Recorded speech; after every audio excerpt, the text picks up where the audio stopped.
Садық Самархан дейдің, жаңағы Юсуф Давран тек қана Құранмен оқытамыз дейді, бірақ артынан уағыз насихат жүргізу арқылы өздерінің идеологиясын жүргізіп жатқан азаматтар. Онлайн сборлар жасайды, онлайн медресе жасайды, онлайн шәкірттер жинайды. Бұлардың бәрінен өте сақ болу керек.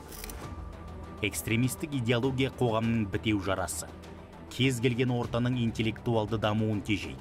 Есесіне тілінен безген мәңгүртті, тегінен жерген тексізді пір етеді. Утопиялық идеяға иланғандар бүлікке тезілген.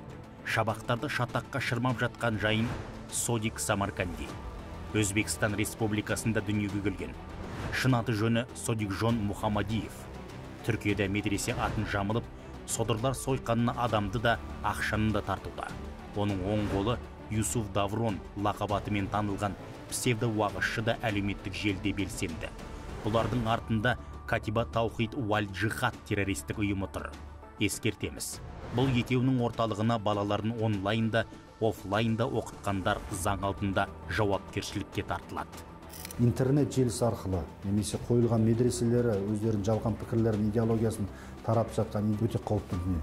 Біздің салт дәстүріміз бар, өзіміздің қазақи болмысымыз бар, шариғат негізінде, әдет-ғұрып негізінде сабақтасқан дүниелер өте көп.